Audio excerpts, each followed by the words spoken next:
marketing, explosive growth, and revolutionary secrets that can catapult your business to new heights.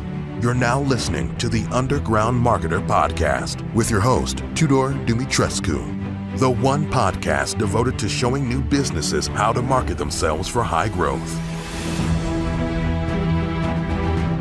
Welcome to the Underground Marketer. This is the place where we deliver the real truth about marketing and explore big ideas that can help new businesses thrive and grow into big ones. I'm your host Tudor, and today it's my great honor to welcome Dr. John Demartini, a polymath and one of the world's leading human behavior experts who has been featured in Rhonda Byrnes' movie The Secret and many other documentaries.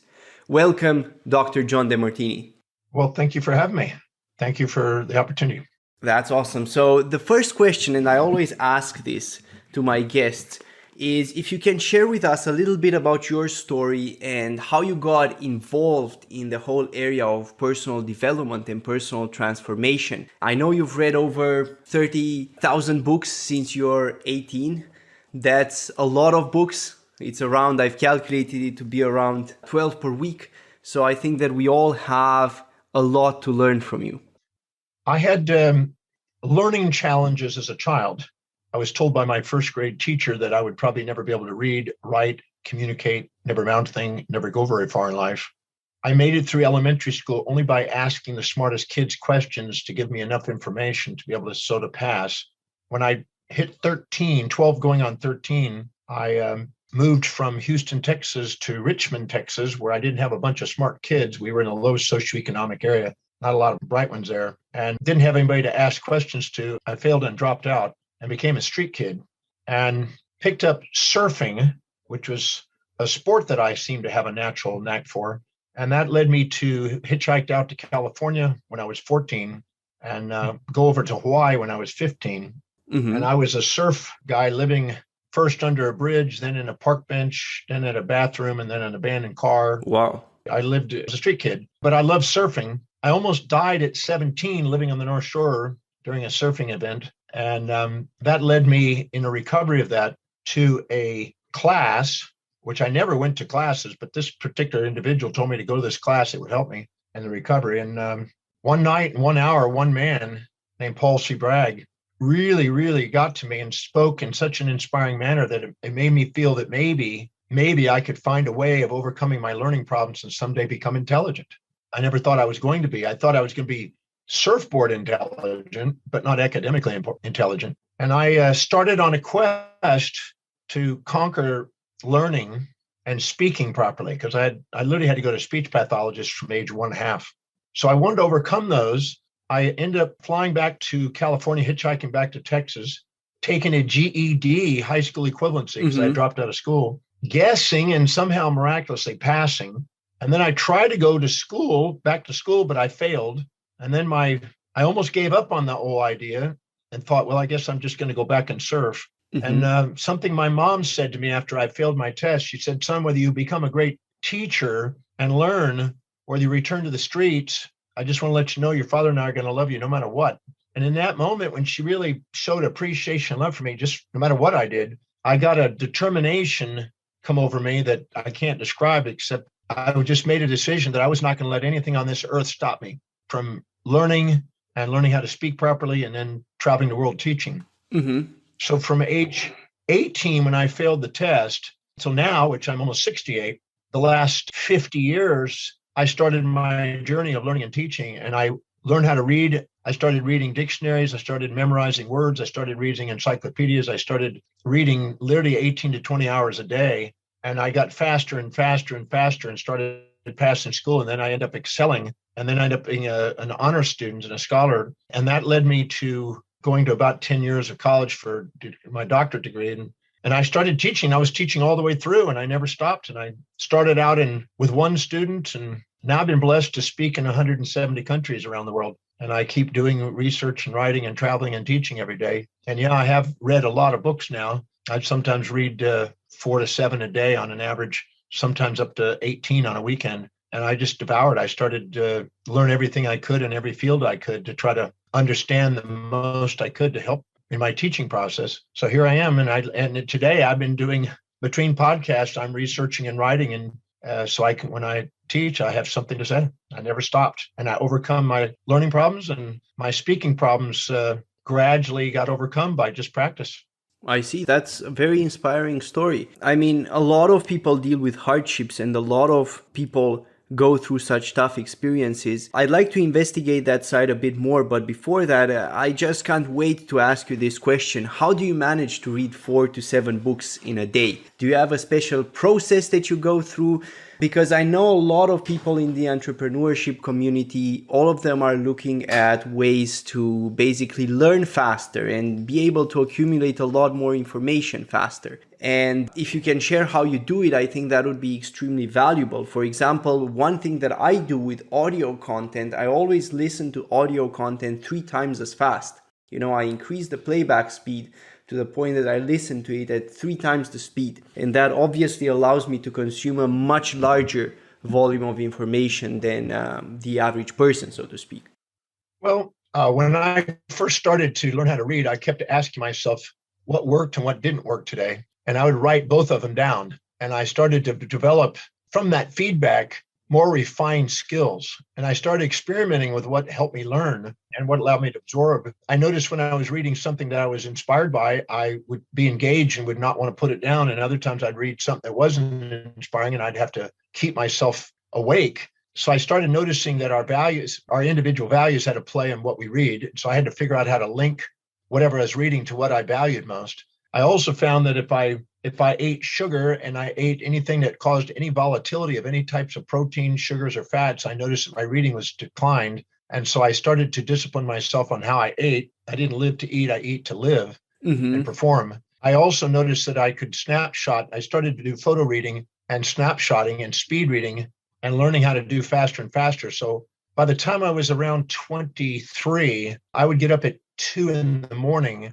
I would do some yoga and stretching and a little meditation. And then I would link whatever books I was about to read to what my mission was, which is the evolvement of human consciousness and teaching. And once I saw the link, I could sit and engage, and I would start off a bit slow, but I would pick up the pace. And by the time I was doing it, it was averaging around 45 minutes of text, a book. And I would read for four hours.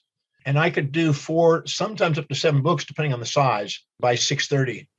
And then during the day, while I was at class, if the teachers were a little bit slow or boring or whatever, I would just read. And then I got to teach the class. I found out that if I taught every night what I learned every morning, it would increase the retention and application and being able to disseminate it. So what I did is I custom designed what I was going to read in advance, put together a talk from that each night. And I'd have 20 to 30 students coming into a single bedroom apartment, cram in there. And I would teach every night. That way I would retain the information and be able to apply it quickly.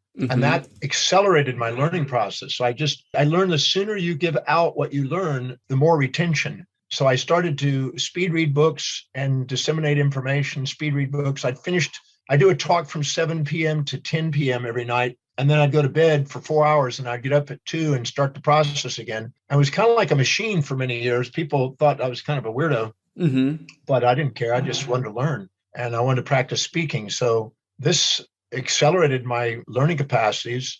And I studied many disciplines, 300 different disciplines now. And so I could have a more universal base of knowledge that I could rely on. So that's anything to do with evolving human consciousness, anything to do with maximizing human awareness potential, anything with any field that might relate to that. I don't know of any field that's not related to that, really. So I've been devouring it to try to assist people in doing something extraordinary with their life. I really believe that we're here to do something extraordinary. Absolutely. I mean, can you share a bit about or provide some tips about your process to speed read? Do you skip some words? Do you try to read visually? What exactly are the techniques that you find most helpful? Well, there was many of them I learned along the way as I found out. I kept asking what worked and what didn't work. I found out that without a visual guide, our eyes tend to wander. We have what is called saccadic movements in our eyes, which are little bitty jerky movements all the time. And unless we have a visual guide, it's probable that they will migrate, move around. So I used visual guides. At first, I used my finger, and then I started using a pencil. And then I started to use that as a guide to make sure that my eyes are focused. Because if you try to move your eyes fluently and smoothly across the page, your eyes will be going all over the place. But if you have a visual guide, you can guide it. So that was one thing to help me stay focused. I also realized that if I was infatuated or resentful and I had any subjective bias towards the author, it would skew the information coming in the brain. And so I neutralized my perception of the author, and I linked whatever I was reading to what was most valuable to me by asking, how is this helping me fulfill what's most meaningful and important, my mission? And I would answer that until I would get a tear of gratitude. And then I would absorb, because my focal fixation point would expand, my retention and application and attention would heighten. Whenever it's linked to what we value most, it automatically does that. So I just started picking up bits and pieces along the way. And I started to get to a point where I could literally, the most I ever read was 11,000 pages in a day. That was a day that I just tested my capacity to see what I could do. So I went literally in a 24-hour period, 11,000 pages. I didn't know if I could do it. I had no idea. I just kept doing it. And the faster I got and the more I got into it, the more visual it became in reading. And once you break the sound barrier and get into visual reading, you can absorb pages literally in a picture. And I was studying cancer at the time because I was about to do a presentation on oncology to 1,000 oncologists. And so I wanted to make sure I knew my stuff before I got there. So I made a commitment to read every book that was available in Houston, Texas on cancer before I got to that stage. And I did. But that was a deadline. So giving yourself deadlines and giving yourself a purpose for the information and giving yourself some accountability on what you're going to do with the information will awaken an autographic and photographic memory in people that they didn't even know they had. I slowly but surely accumulated knowledge about how to absorb information, and that allowed me to absorb and read many, many books. That's fantastic. I want to thank you, by the way, for what you're doing. I think that it's extremely valuable, and all the knowledge that you're gathering and synthesizing and sharing with people. I actually love interviewing polymaths. I've also interviewed, I don't know if you know him, Offer Breyer. He's read 17,000 books. You've read almost double that. So it's fascinating to hear both perspectives. He actually has a fascinating process of reading himself. He started reading very slowly, but asking questions and drawing inferences about the topic. And then if he found something that he already knew, he would just skip it. So the reading progressively got faster and faster and faster the more he read. But anyway, all of these learning systems are very fascinating to me and very important for everybody who is an entrepreneur. Sometimes when you read a book, you see patterns in the book. Some people will bold and italicize important points. And if you find out you read a whole chapter and you found out that they summarized it in these bold and italicized things, you can speed read just by efficient reading, by reading what the highlights are, the most important parts. There's also book summaries you can buy. That is a form of speed reading too. I mean, you can go and people have already read and summarized the entire book and extracted the most important part. So some people just buy book summaries and devour the book that way. These are not really speed reading, but they're just, in a sense, a speed learning process because you're cutting out the unnecessary data. But I'm a firm believer in doing both. Use every tool you can to absorb the information you want. You want to have specialized knowledge in the field of your expertise if you want to lead the field.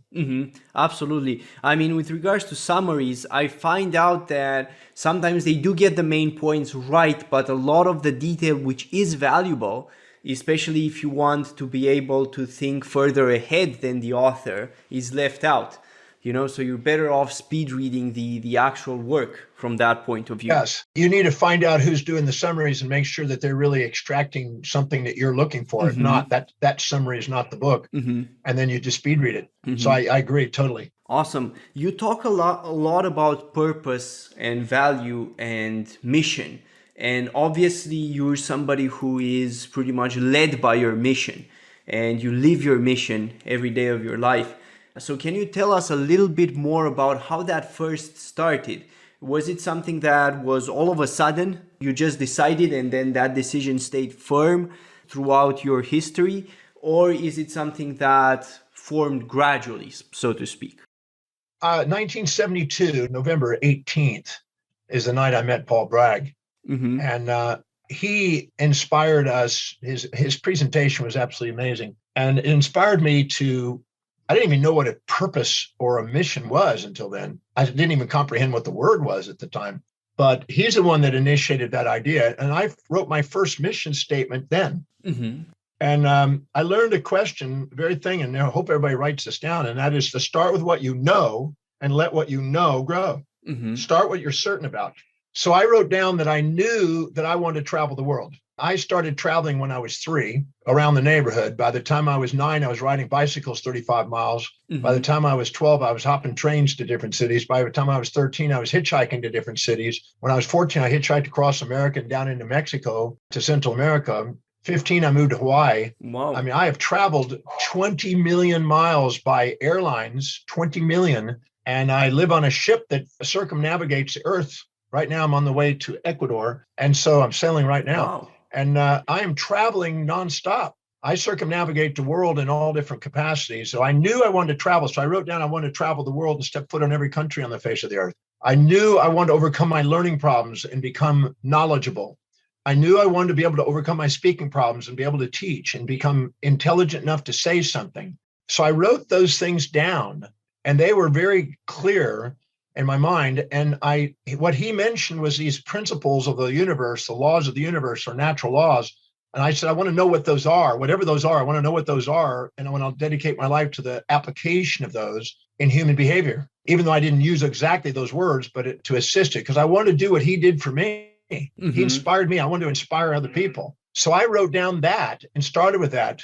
And then my mission statement has been edited 80 times in 49 and a half years. Mm-hmm. 80 times in 49 and a half years. I have every one of those edited versions. I still have it. I have the master, as of this year, the master mission statement right now, where it is now, but it's the 80th rendition. So I have read it and refined it. And every time I read it, which is a daily thing, I will refine it if I need to add a word or put in a little phrase or add a statement or change a word or whatever. I read it and refine it. And if it doesn't bring me tears of inspiration when I read it, I refine it until it does. Mm-hmm. And I want it to be so deeply inspiring and meaningful to me that it's a statement about my life. And I learned that a human being has a set of values, a set of priorities they live their life by. And whenever they're doing something that's congruent and aligned with their highest value, that's when they're most engaged, inspired, and spontaneously active and achieving oriented. So the highest value is the path of the mission. It is the purpose. It's the direction. In fact, our ontological identity revolves around our highest value. Our epistemological learning pathway revolves around our highest value. And our teleological purpose revolves around our highest value. And knowing what that is why I have on my website a value determination process to help people freely and privately go through a process to help them define what it is. Because the second they can structure their life and prioritize their life and delegate lower priority things to get on with doing the highest priority things, they're going to all of a sudden start to maximize their potential and do something more extraordinary. Mm-hmm. That's fascinating. So we will definitely have a link to that down in the show notes so that our listeners can access it. And I wanted to ask you, how do you discover your highest value? But now obviously that's the answer. It seems to me like Paul Bragg had a huge influence upon your life. And I mean, the way you describe it, that really was a turning point for you. Do you remember what exactly was it about what he said that day or evening, perhaps, I don't know what it was, that made such an impact on you? Well, he said that we had a body, we had a mind, and we had a soul. That was his language. Mm-hmm. And the body must be directed by the mind, and the mind must be guided by the soul. Now, the soul is simply the authentic self within. That's just a theological term, but that just means the real authentic you.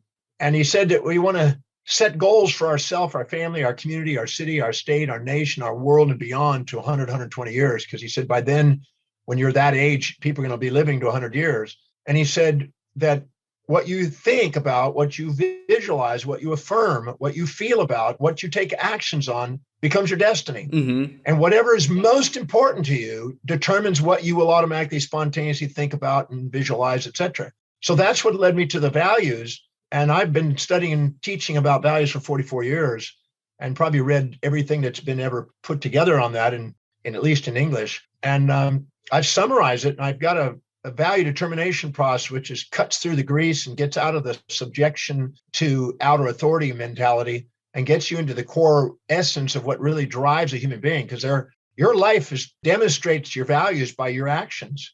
So what I do is I look at how people fill their space. I look at how they spend their time. I look at what energizes them. I look at what they spend their money on.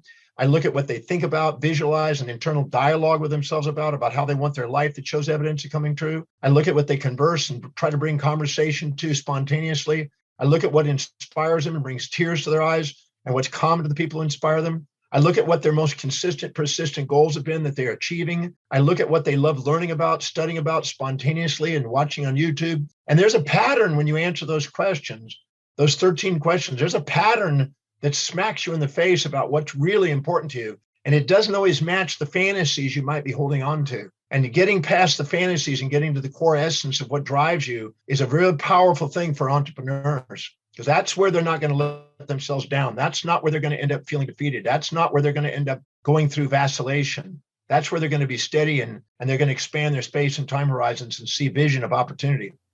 I mean, how exactly do you do that? How do you get past the fantasies? I mean, a lot of entrepreneurs, they dream of riches perhaps, or they dream of big impacts upon the world, but they still struggle with the practical aspects of business, actually going out there and doing it. You know, they deal with issues like anxiety, fears, procrastination. What is your advice when it comes to dealing with such issues? It's very simple. And it's so simple, people overlook it. I remember Charlie Munger saying the truth is so simple that people are afraid to face the truth. It's so simple. And that is that when you live congruently, according to what you truly value, you're disciplined, reliable, and focused.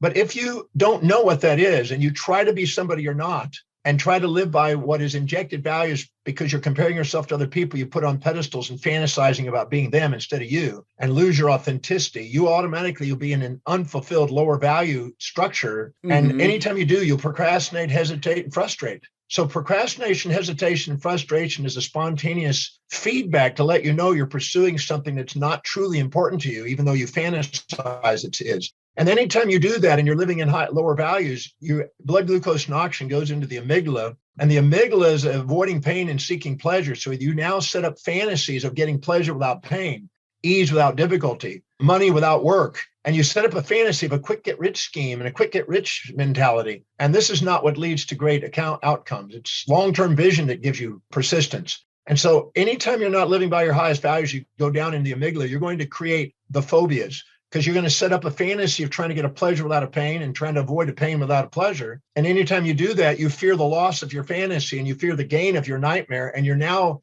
entrenched in fear instead of focus. And that's what stops people. They set up a fantasy about what they're going after instead of getting clear on what is really, truly meaningful and their real objective. And a lot of them have fantasies. And, I was in South Africa. I was speaking to about 5,000 people there. And I was doing a program with Richard Branson there. And there was 5,000 people, and I asked, how many of you would love to be financially independent? Every hand went up. Even their arms and legs stick up in the air. And I said, great. I said, how many of you are financially independent? All the hands went down except 7. 7 out of 5,000. Wow, yeah. And this was just a general audience. It wasn't like just entrepreneur executives. It was a general audience. And I said, okay, now, would you like to know why you're not with those 7? Of course, they want to know why. And I said, let me explain. I'm going to give you $10 million right now. And on a piece of paper, I want you to write down what you would do if you received $10 million. You got 60 seconds to write down the 10 things you would do with $10 million.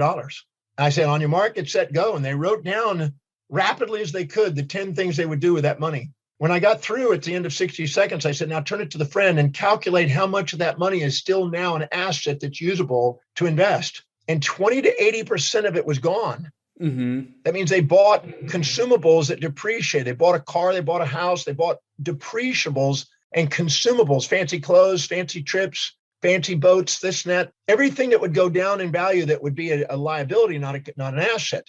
And the few people that wrote down assets, they put it and invested in assets, were a handful of people, less than 1%. So most people don't know that. They live in the fantasy of lifestyles of the rich and famous, and they think that they're going to get there by buying consumables because they're not building a brand that's empowering themselves. They're trying to live vicariously through other people's brands to feel better about themselves because they're unfulfilled pursuing fantasies. And as a result of it, they get trapped in an economic vicious cycle instead of a virtuous cycle of slow, steady, methodical, patient, enduring asset accumulation, net buyers of assets. That's what accumulates and builds wealth.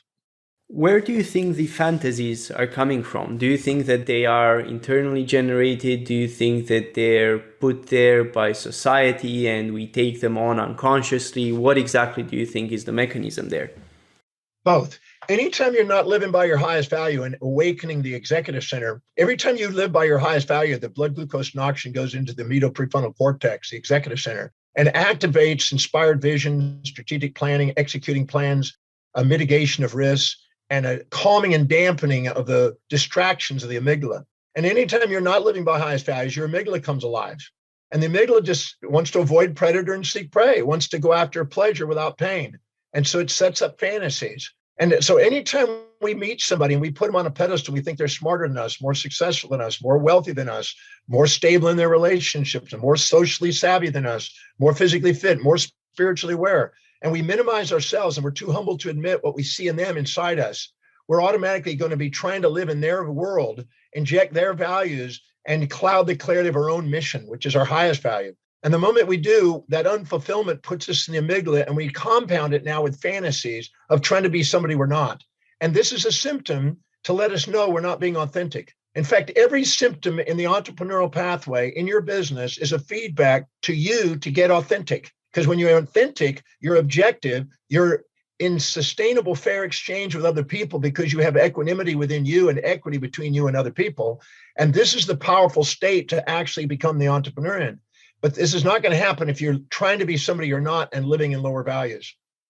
I think based on what you're saying here, that self-awareness really is at the heart of this process for personal growth as an entrepreneur.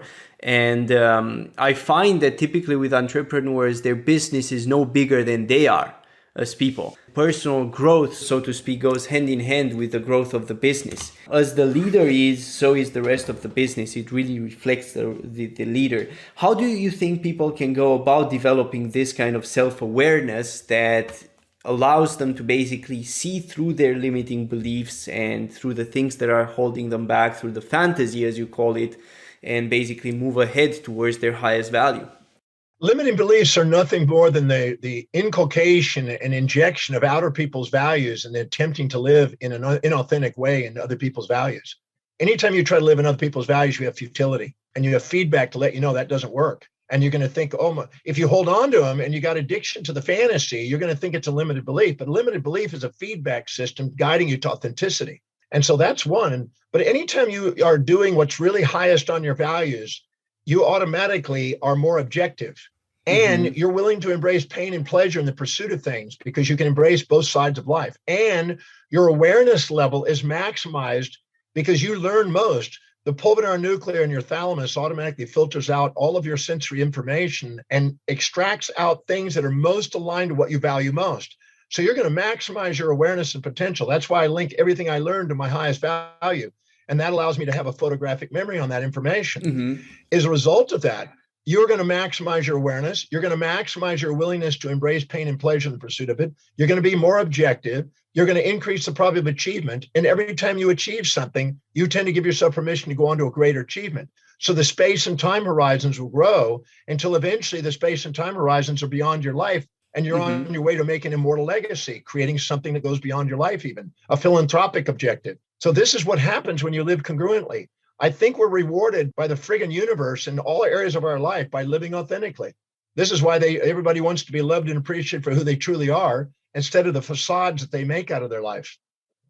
That's very powerful. I wanted to ask you, what is your opinion on mindfulness or meditation in this process of self-development and self-awareness and growth? Well, I think that if meditation, I started meditating the night I met Paul Bragg, and I studied most of the forms of meditation I've seen in the Western world. I think that that's a very powerful use, but I see so many people escaping with meditation. It's distressful. I want to escape it. And instead of actually going in and finding out how whatever's happening is on the way, they're trying to escape it. And I don't find that productive. So meditation, if it's used wisely, is going to integrate information instead of avoid part of the information.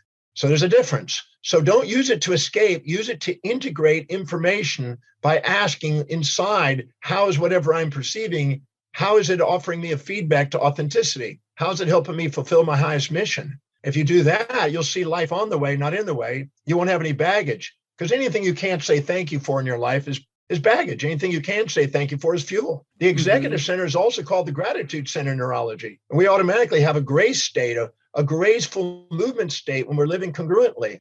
In fact, grace movement comes from grace mentally. And grace is a state of gratitude, or mercy, as they say in French.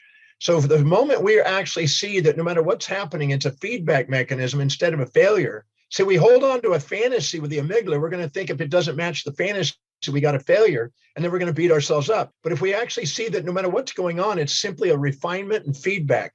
I asked, what is it? What worked? What didn't work on reading? I didn't call what I read. If I didn't read it fast, I didn't call it a failure. I just said, how is it a feedback?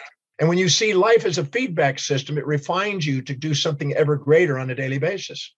I was asking you because meditation is very popular nowadays amongst entrepreneurs. But most people, most of the time when people learn meditation, they're told that they have to be in the moment. And if they notice any thought that comes up in their mind, they have to let it go and basically get rid of thoughts. Do you think that that is helpful, or do you think that that generally tends to be bypassing and avoiding the issues? I think that's an early stage of meditation. Newcomers that are just starting meditation, that's at least a starting point. I analyze meditation with Buddhist monks and stuff, and I found something really interesting. The very content of your mind that you're trying to bypass is nothing more than lopsided perceptions where you've divided your conscious and unconscious awareness. So in other words, if you're infatuated with somebody, you're conscious of the upsides and unconscious of the downsides. If you're resentful to somebody, you're conscious of the downsides, unconscious of the upsides. But if you're infatuated, we've all been infatuated, and whatever we're infatuated with occupies space and time in our mind and consumes our mind. And whatever we're resentful to consumes our mind. So anything we have a lopsided perception, we've got a division in our conscious and unconscious halves of awareness, and we've got a subthreshold and suprathreshold neurological state. We have noise in the brain, and our signal to noise ratio is altered. And that's our distractions. And that's all the noise that comes in when we're doing our meditation. Once you know what that noise is, there's a science.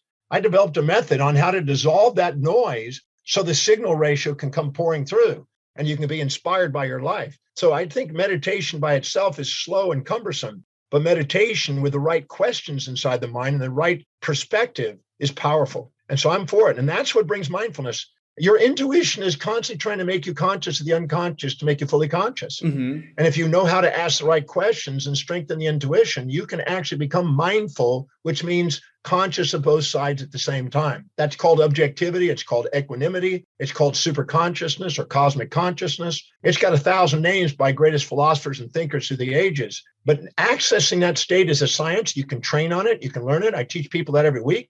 And it's an amazing way of opening up the doorways for an inspired life from within instead of being pulled around from all kind of vicissitudes from the external world. Most people, I said on The Secret, when the voice and the vision on the inside is louder than all opinions on the outside, you begin to master your game of life.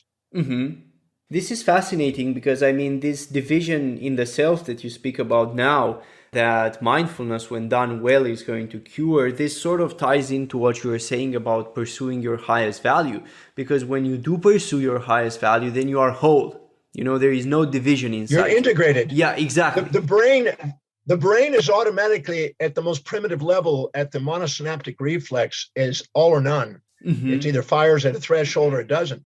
But as you go up in the brain, you get what they call spatial and temporal summation, and you get gradual integration. So the more balanced you are in your perceptions and not fooled subjectively with your bias, the more you integrate the brain and the more you see things both-sided. All leaders have to be able to manage paradoxes, and paradoxes are contrary opinions, and these are pairs of opposites. The master lives in a world of the synthesis and synchronicity of pairs of opposites. And when they do, they don't have to fear the loss of that which they seek or fear the gain of that which they're trying to avoid. They're present. And that all memory and imagination are separations in time because of all the noise that we got in our brain, storing all those illusions until we're ready for truth. The moment we awaken to the center of that, the integration of that, the synthesis of that, we have, in a sense, the real simultaneous contrast of opposites. Now we can manage life and lead the path.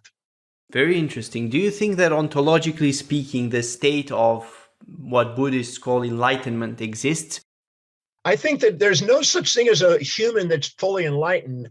it's a relative term. When you stop and think about it, imagine a little human being sitting in a lotus position, a little yogi sitting in some tree, under a tree, going around the earth, 86,400 seconds to one revolution. And they go around there and they think, well, I'm enlightened. And then imagine now to the sun, 93 million miles, an astronomical unit from the sun looking at the earth. You can't see it without a telescope. So it's an insignificant dot. And so that yogi, who's an insignificant little speck on top of that dot, who thinks they're all enlightened, it needs to stop and reflect and think maybe they're just only enlightened to the level of what they know. So I always say that from the center of the Milky Way, looking at the sun, we can't even discern our own solar system. So anytime somebody thinks they're all enlightened, I usually just go, But I think we need to live in holy curiosity and keep expanding our awareness on a daily basis, because whatever we know, there's always a mystery that's beyond it, that's more infinite. And so relative enlightenment, we have a relative awareness compared to what somebody else has, or maybe compared to what we had yesterday, but we're not fully enlightened. The idea of a full enlightenment is a bit of a mismatch. That's interesting. So what would you say the mystery for you now is at the stage that you're at? Oh, I'm constantly at the edge of learning as much as I can, and I'm constantly in mysteries. I had a nice debate with a Yale professor this morning on free will and predestination, and also on neurology. So I'm learning every day. I'm constantly learning. I'm looking at right now in the genetic and epigenetic effects of regression in states of mind and how it affects cells and cancer creation. I'm constantly looking at whatever I'm interested in and taking it to the next level. I want to read every single day and learn something new every day, and hopefully be able to contribute in some way. I've said since I was 20 years old, I said I create original ideas that serve humanity. That's been my internal dialogue. And I'm a firm believer that if we go in and dig and we can learn and come to the cutting edge of things and actually come up with original ideas that contribute. So that's my goal, is to constantly see what I can do at the frontiers of awareness, come up with something that's contributed, that's original, and make some sort of contribution. I see. Thank you for doing that, Dr. Demartini. I know that you've taken part in the documentary The Secret. A lot of people have watched that. A lot of people are interested, especially in the business world, in the law of attraction. You also have similar books in the business world, like Napoleon Hill's Think and Grow Rich, for example, or The Science of Getting Rich by Wallace. There's a bunch of books like that. Can you tell us a little bit about your experience doing The Secret, what you think about The Secret, and what you think about the law of attraction and how it can be useful to entrepreneurs?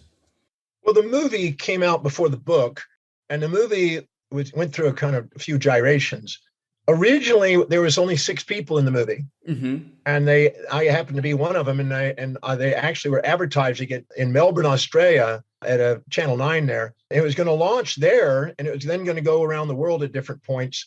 And then they found the Commonwealth Games bought out the time and overrid them, and so they end up going into DVD, DeVita's DVD system, and launched it globally that spring of that year, 2006, I think. And so originally it was not with 33 people, it was just 6 people. And it was a more in-depth exploration about the ancient mysteries of The Secret, right? About mastery of life. It was a completely different version of what it ended up being. But what happened is that they realized if they're going to go mass market with this, they're going to have to dilute it down and water it down a bit.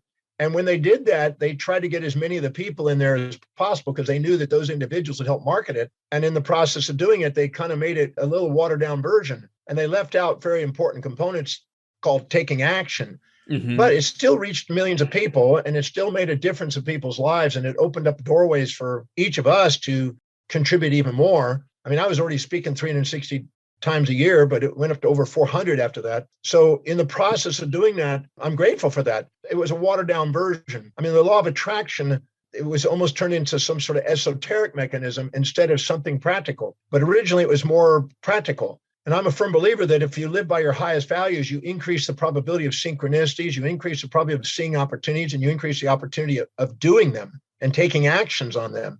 So you have a higher level of achievement. But many times people have fantasies, they're deluded. I had many, I'm talking about thousands of people come up to me and said, what am I doing wrong? I'm going out to my mailbox every day and I'm looking for $1 million check and it just doesn't show up. I mean, these are delusions. You might get a 1 out of a billion, you might get $1 million check in there from some uncle that you didn't know about. But the reality is, this is not how to make the law of attraction work. The law of attraction is if doing something that's truly high in your values that you're committed to doing and increasing the probability of achieving it by taking actions and focusing on it and thinking about it and visualizing it and asking and learning and growing in that direction. Mm-hmm. That's the real true manifestation, not the fantasy world. And many people took it out of context and saw it as a fantasy. That's very interesting. I mean, it's easier to see it as a fantasy, right? You don't have to do any work and whatever you want just comes to you by itself. It's much easier to see it that way. And of course, it's also much easier to sell it to people that way. But I'm also a firm believer in what I call realistic thinking. You know, some people, they say that you have to think positively. Personally, I don't necessarily share that because, you know, every moment you're thinking positively, the positive thought has an opposite, which is hiding somewhere there. And sooner or later, it's going to come out. If I think that XYZ is positive, then the opposite will by necessity be negative. So it's much better to be realistic and face what's actually there in front of you. Exactly. That the Stoics understood this, and what people do when you're in your amygdala, you tend to have a subjective bias, a confirmation and a disconfirmation bias, a false positive and a false negative, and you're basically skewing your reality and living in a delusion. And while you're infatuated with your fantasy, you're blind to the downside. And while when the nightmares come, which are inevitable, they're actually there, but you don't see them. And then when they become consciously aware, then you're blind to the upsides. Mm-hmm. And so I'm not a positive thinker by any means. I think that's hokey and it's basically misleading people. It's an opium of the masses. I'm a balanced thinker. And if you don't see both sides, you're not going to have mindfulness. Mm-hmm. Mindfulness is seeing both sides simultaneously. Absolutely. The illusion of one side is an opium for the mass market. And that's why I don't promote success or failure mentality. I think success is a depurposing state to pursue, and failure is a repurposing state, and they're both feedback mechanisms for a man on a mission. They're both valuable. I'm a firm believer of being a man, I'm interested in being on a mission, not interested about success. I don't give a damn about the term success. Even Keogh from Coca-Cola Company says, I'm leery about people that think they're successful. They're on their way down. Mm-hmm. Mm-hmm. I absolutely share with that. I mean, I think very much in a similar way. So it's fascinating. You mentioned the Stoics. Do you have a particular favorite philosopher in history? Well, no, I've studied thousands of. I just finished last year in November a textbook, actually October, a textbook on a lot of philosophers, Western, Eastern, Asian, you name it, and scientists. So anybody that's made a contribution in history, I try to devour them. Mm-hmm. So I go all the way back to Thales and Ames from Egypt and Amenemhat. I go through all of them, all the way the Greek philosophers from Pythagoras and Thales and Anaximander, Anaximenes, Anaxagoras, Philolaus. I go through Aristarchus, Plato, Socrates. You know, I've gone through all of Theophrastus. I've gone through every possible philosopher there is that I'm aware of, and I devour their writings and summarize their writings and take the best principles I can and incorporate it. You know, Heraclitus and these guys, Parmenides, all these guys had something to contribute on the planet, and I'm a firm believer that some of those contributions are still active today and usable today. Mm-hmm. Mm-hmm. Related to this, I wanted to ask you, and this is a question that I ask of every guest, but I think it's very important for you because you've just read so much. What would you say your top 5 book recommendations, if you had to make any, would be? And I realize that may be a very hard question, just given the amount that you've read. I tell people, when people ask me, you know, what's the best book to buy? I tell them to get Syntopicon Volumes 1 and 2 by the Britannica series from the Great Ideas. Mm-hmm. Syntopicon, Syntopicon, Volumes 1 and 2. And what that is the greatest ideas by the greatest minds in the Western world in the last 2,700 years, summarized into the most important topics. That's why it's called Syntopicon. It's a synthesis of the greatest, most important topics that human beings have thought about that we could discuss and look at and learn about. And it's a PhD on life. And those 2 books, I think, are just 2 essential books for people who want to master their life. Those are just a good starting point. Those 2 books. Mm-hmm. That's the size of about 5 books. Yeah, those 2 books. I know them. They're about 1,000 pages each, I think. So yep, they're just about that big. Yeah, they're definitely quite thick. Thank you for that recommendation. I mean, I think that it's definitely worth the effort going through them, because just the breadth of knowledge that you're going to get is going to be supremely useful. And actually, Yes. when it comes to entrepreneurs, a lot of people don't understand. I mean, they want knowledge to be immediately useful to them, right? And they don't understand the value that somebody gets out of having a very broad understanding of things that are out there. But I mean, if we look at people like Elon Musk, who are very successful, they're not just good at one thing. They have a very large breadth of understanding about the human world and where we're at today in the progress of society. So what is your advice with regards to that? Well, you can know more and more about less and less and become a specialist and over specialize and put yourself into extinction if you're not able to adapt to a changing environment. Or you can learn less and less about more and more and also have more adaptation and find the common threads to all those disciplines and find the most universal principles that way. I personally think it's wise to start with a specialty and branch out and become polymathic. When I look at the people that I've stood on the shoulders of, most of them are polymaths. The people that have made the biggest marks in the world were those people that started in one specialty, broadened it out, and hit it from so many lateral angles, from so many different ways of looking at it, that they were able to pioneer new ideas. So I'm a firm believer of that. Or to surround yourself with those people around you so you can allow yourself to glean insights by having great minds around you. Either way, those two can help. I try to surround myself with some of the great minds. I've met thousands of people that are bright people on this planet, and I try to do that and have debates with them. I do it almost every morning with very bright people, and I find that helps me go back and learn new words and new things and tackle and be objective with myself and do self-reflection and make sure I'm not deluding myself sometimes. So those are essential. This is fascinating. I feel that you have so much to teach, Dr. Demartini, and we're struggling to cover all of it, in one short episode. Can you share a little bit about how people can find out more about you and what next steps they should take if they want to discover more about themselves and basically discover their highest values and pursue them?